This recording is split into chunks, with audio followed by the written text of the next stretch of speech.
Revenge with Anjo. The announcement echoed through Heathrow's gleaming terminal, a mix of accents and jet engines blending into one restless hum. Eleanor Hayes stood by the check-in counter, clutching her handbag and a small travel case, her smile fading as her son, Oliver, turned towards her. "Mom, I forgot to buy your ticket," he said, voice calm, almost casual, holding the very first-class ticket she'd paid for. Eleanor blinked, not sure she'd heard right. "You what?" she whispered. Imogen, his perfectly styled wife, stepped closer, her voice dripping with concern. "Oh, Ellie, don't be cross. It's chaos this morning. A last-minute ticket's over $3,000. No seats left near us either." She gave a mock sigh. "Why don't you just head home? We'll bring you something nice from Santorini." Their two children tugged at their hands, impatient. "Come on, Mummy. We'll be late." Eleanor stood frozen, her heart thudding as their suitcase wheels clicked away, vanishing into the bright gate lights. The boarding call for Flight 508 to Santorini played overhead. She didn't move. The woman who paid for the entire £24,000 holiday had just been dismissed like a stranger. Around her, Heathrow shimmered with motion. Flashing screens, rushing travelers, laughter that suddenly sounded too sharp. She blinked hard, as if clearing a fog. Just minutes earlier, she'd pictured the sea breeze, her grandchildren's laughter on a Greek beach, the sunlight on water. Now it was just noise, loudspeakers, footsteps, the hiss of espresso machines. Her chest ached as she turned to the check-in agent, voice trembling. "It's all right, love. I'll head home." The young woman's eyes softened with pity, but she only nodded. Pity wasn't what Eleanor wanted. She wanted the truth, the brutal clarity she'd been denying for years. As she stepped outside, the automatic doors opened with a hiss, releasing a gust of city wind. The air smelled of tarmac and coffee. A taxi pulled up. "Where to, ma'am?" the driver asked. She managed a small smile. "Surrey, please." As the car merged into the M25 traffic, Eleanor stared out the window at the passing skyline, glass towers, cranes, and the fading blue of morning. For the first time in decades, she felt utterly alone. But deep beneath the loneliness, something else stirred, a quiet, simmering clarity. By the time the taxi turned into the leafy lanes of Surrey, the shock had cooled into a strange calm. The brick house she and her husband, Richard, built 30 years ago still looked the same. Ivy creeping up the walls, rose bushes trimmed perfectly. She stepped inside, the air faintly scented with lavender polish and lemon soap. The clock in the hallway ticked like a heartbeat. Setting her bag down, she walked to the old armchair where Richard used to read the Telegraph every Sunday. On the side table sat their wedding photo, him smiling warmly, her eyes full of naive trust. "Kindness without caution, Ellie," he once told her, helping a friend through bankruptcy. "It turns you into a free buffet." She had laughed back then. Now, the words came back like prophecy. Her reflection in the glass showed a woman not defeated, but waking. "They think I'll just fade quietly," she whispered. "They've forgotten who built all this." She walked to her office. Oak shelves, legal files, a safe in the corner. Inside lay the Hayes Family Trust, 2011. Every line was built from her and Richard's years of sweat. And now it was time to redraw the terms. Eleanor sat at the old writing desk by the window, flipping through the thick trust documents. Her hands trembled slightly as she turned each page: accounts, property deeds, share statements. Her husband's signature appeared beside hers on the first page. Richard and Eleanor Hayes, co-founders, Hayes Furniture and Design. She remembered the years they spent sanding tables, loading vans, dreaming small but working large. She'd thought handing the business to Oliver was the right thing, a gift of faith.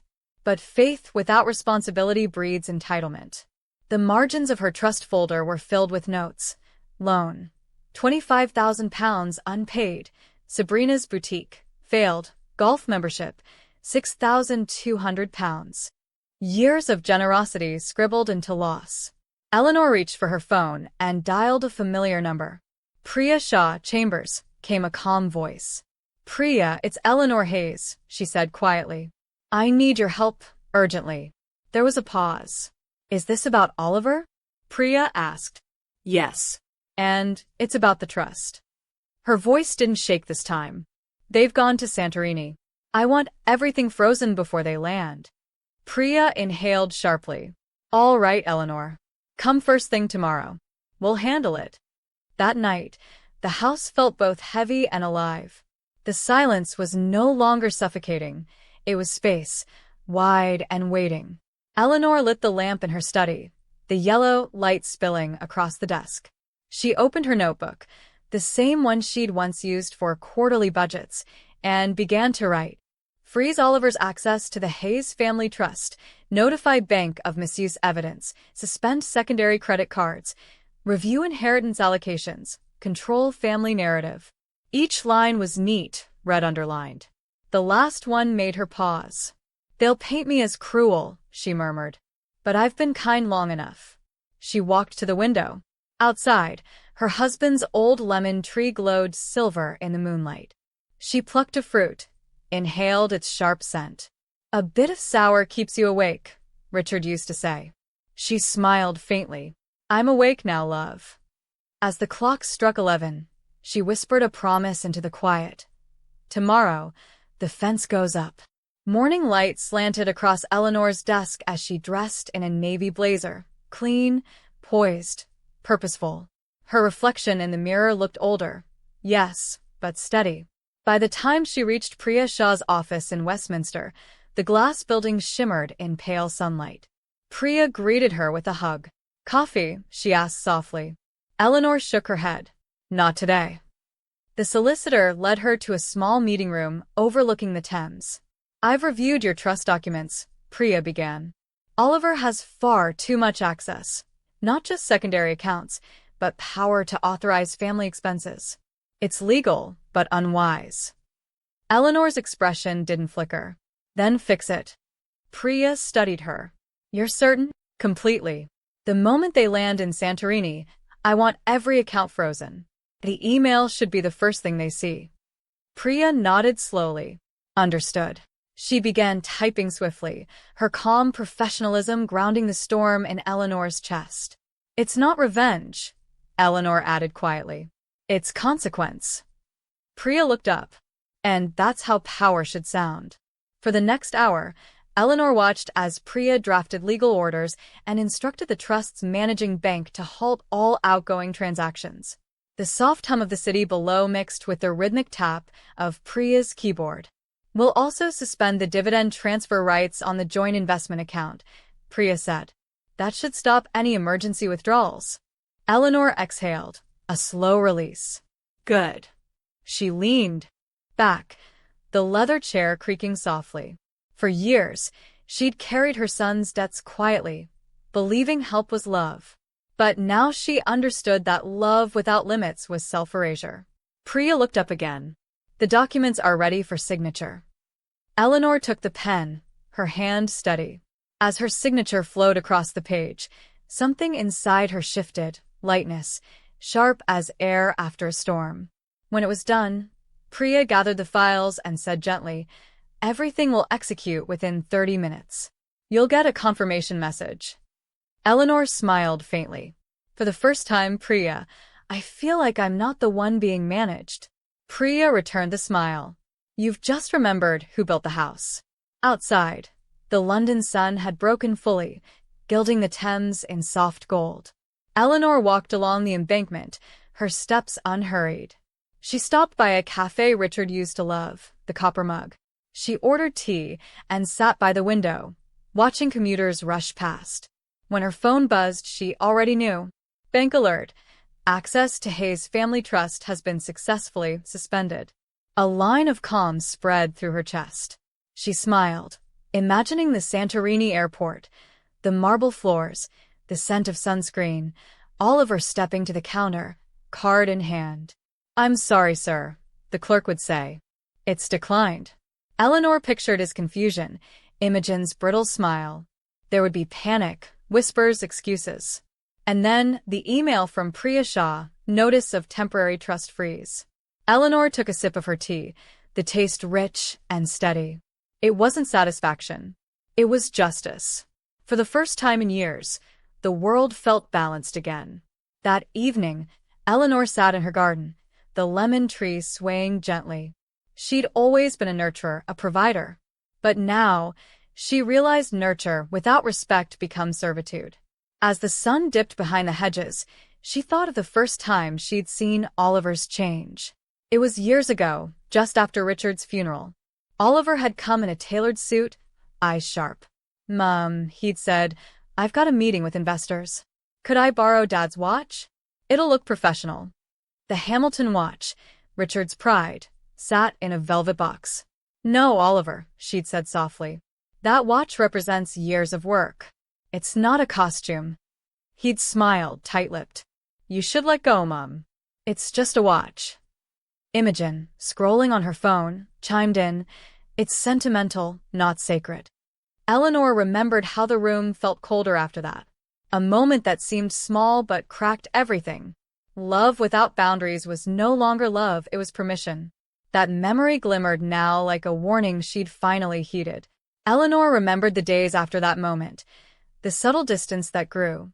The polite tone Oliver used when speaking to her. The quiet way Imogen began taking control of family gatherings. What used to be warmth became performance. "We're a modern family, Mum," Imogen had once said, her voice wrapped in false sweetness. "You don't need to fuss about traditions." But Eleanor saw what modern really meant to them. Convenience, not care. Even at Christmas, when she brought out Richard's old wine glasses, Imogen had smirked. "Those antiques again?" she'd whispered to Oliver. And he laughed, lightly, but loud enough for Eleanor to hear. The sound had stung more than any insult. Sitting in the garden now, under the amber glow of dusk, Eleanor realized she had spent too many years mistaking silence for peace. Tonight, silence would mean something different. It would mean power withheld. And she would not apologize for that. The next morning, Eleanor woke early. She brewed her tea and opened her phone. As expected, the first message came from Oliver. "Mum, the bank must have messed up. The cards declined. A minute later, can you call and sort it?" Then, "Mum, this isn't funny." She placed the phone face down on the counter, letting the screen go dark. Outside, the first light filtered through the curtains, soft and golden. She felt no guilt, only a strange stillness. Her entire life had been about fixing, smoothing, explaining. Now she was letting consequences breathe. By 9, the messages multiplied. "Mum, we're at the hotel. They're asking for another card." "Mum, this is urgent." "Mum?" Eleanor stirred her tea slowly, the spoon clinking softly against porcelain. "They can wait," she murmured. "I waited for years." By midday, the call started, the phone vibrating endlessly across the table. When she finally answered, it wasn't hesitation, it was timing. "Mum," Oliver's voice cracked with forced calm. "There's some mistake. The trust accounts are frozen. Imogen can't access the cards. We're standing here like idiots at the reception desk." Eleanor's tone was even. "There's no mistake, Oliver. I authorized it." Silence filled the line. "What? Why on earth would you?" "Because I'm tired," she said simply.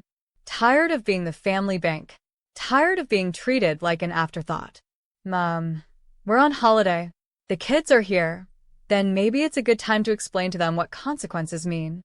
Before he could reply, she ended the call and exhaled. The quiet afterward felt like sunlight after years of shadow. In the afternoon, Eleanor met Priya again to review the documents. "The freeze is active," Priya confirmed. "Oliver can't make any withdrawals without your authorization." Eleanor nodded. "Good."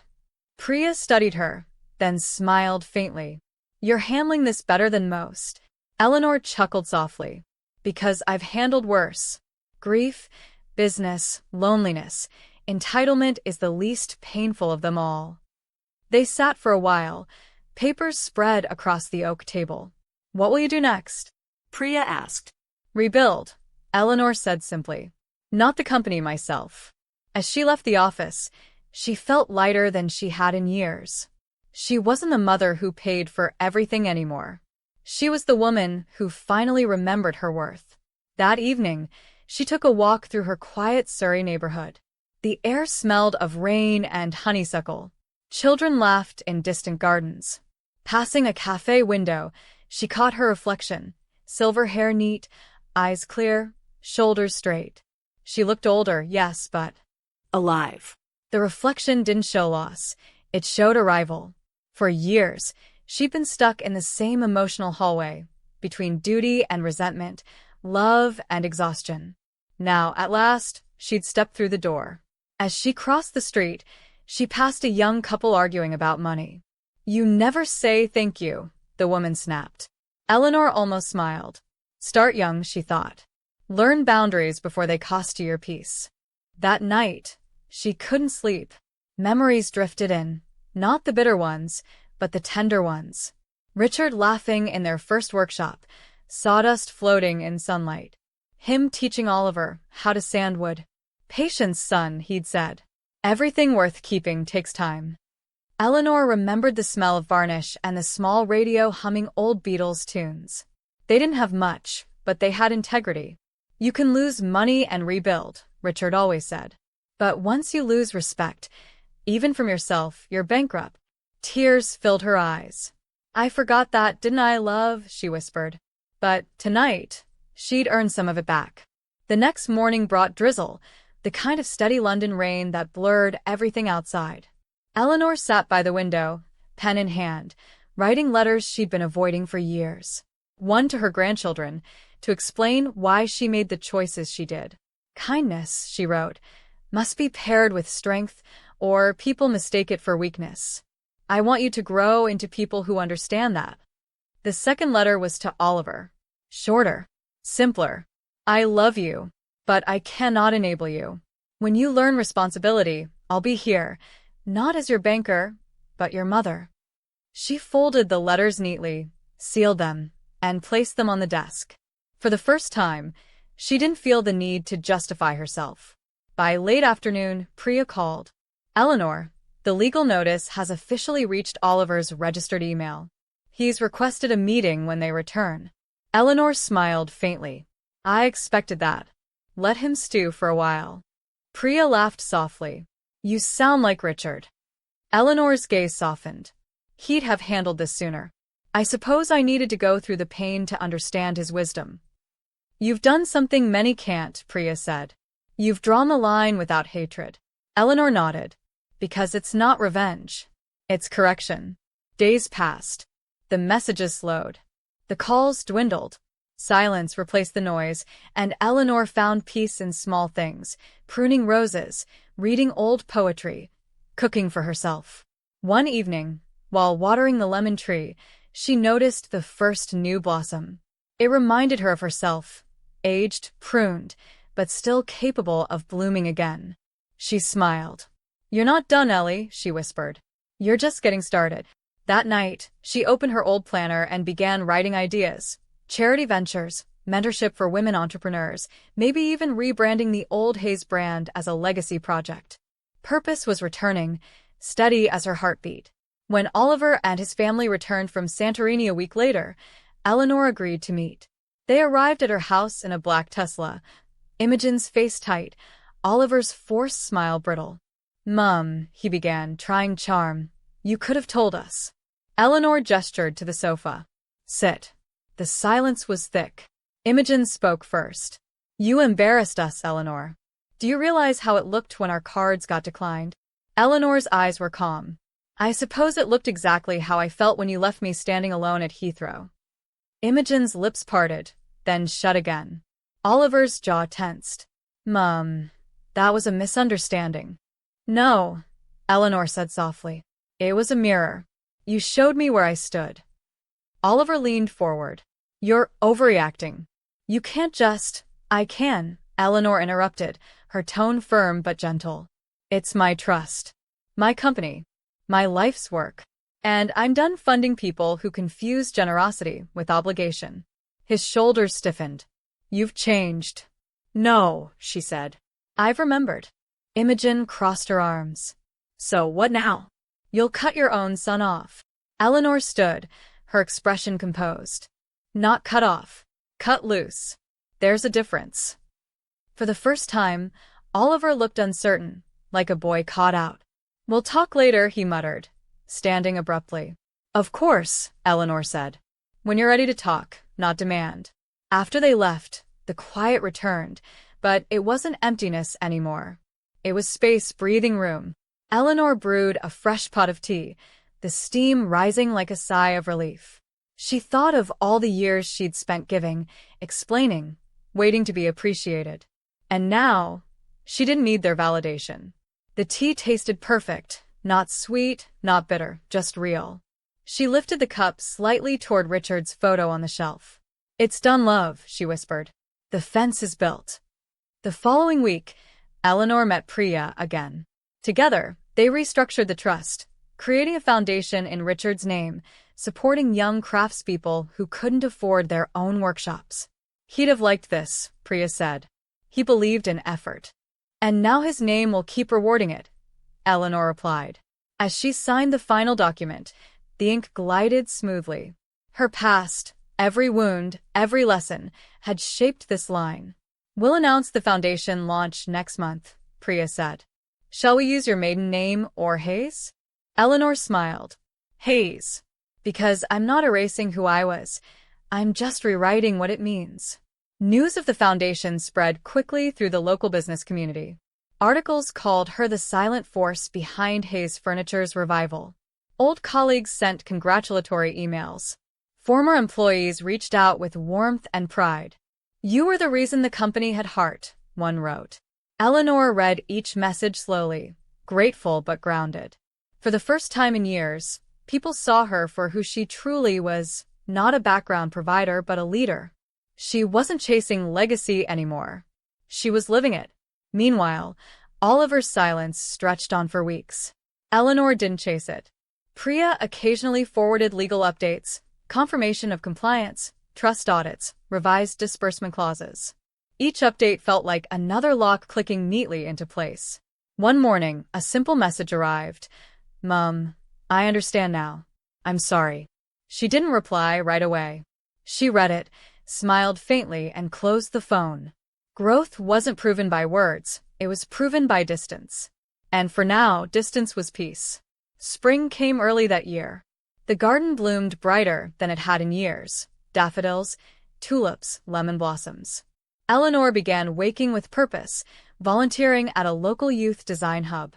She guided young creators, shared lessons from her decades of running a business.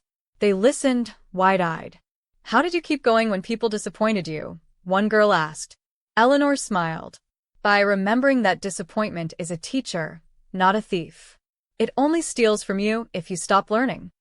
The girl nodded, writing it down. Eleanor realized she was no longer teaching from pain, but from wisdom. One afternoon, she walked through London's design district, the same streets she and Richard once pounded looking for clients. New shops had replaced old ones, but the spirit was the same. Passing a furniture window, she saw a sleek wooden table tagged Hayes Classic. She smiled. The legacy had survived, not because she handed it down carelessly, but because she finally protected it. A journalist recognized her. "Mrs. Hayes, could we do an interview about your new foundation?" Eleanor nodded. "Yes," she said softly. "But make sure you tell the truth. That success means nothing without self-respect." The interview aired 2 weeks later. Eleanor sat in her living room as the presenter's voice filled the screen. Eleanor Hayes, the woman who turned betrayal into rebirth. Her photo appeared, poised, kind-eyed, unshaken. The phone buzzed with messages again, but this time from strangers, people thanking her for inspiring them to set boundaries, to reclaim dignity. For the first time in her life, her story wasn't about sacrifice. It was about strength. She turned off the television and whispered, "Richard, I hope you're proud." That night, she sat in the garden, wrapped in a shawl. The lemon tree rustled gently. She looked up at the sky, vast, soft, silvered by starlight. "You see, love," she murmured, "I didn't fall apart. I rebuilt." The air was cool against her cheeks. Somewhere an owl called. The clock inside ticked steadily. She closed her eyes, letting gratitude replace grief. For the first time in decades, the world didn't feel heavy. It felt earned. A week later, Eleanor hosted a small gathering at her home. Old friends, a few colleagues, Priya, and the young designers she mentored. Laughter filled the house. Glasses clinked. Music played softly. For a moment, she imagined Richard beside her, smiling in approval. When the evening quieted, she stood to make a toast. "To fences," she said, raising her glass. "The kind that don't shut people out, but teach them how to come in properly." The room fell silent, then broke into applause. Her eyes glistened, but her voice stayed firm. "Because love without respect," she finished, "isn't love. It's a loan with no return." When everyone left, Eleanor stood by the door, the night air cool against her skin. She looked around the house, once a place of burden, now one of freedom. Her phone buzzed with a message from Oliver. "Mom, I saw the interview. You were incredible. I'm proud of you." She smiled softly, typing only 2 words back. "Thank you." Then she placed the phone on the table and turned off the lights. The moonlight poured across the wooden floor like a blessing. She wasn't the woman left behind at Heathrow anymore. She was Eleanor Hayes, the woman who built her own runway and finally took flight. If you value stories of respect, dignity, and justice, please subscribe. It means more than you know, and it lets me keep sharing the lessons life has carved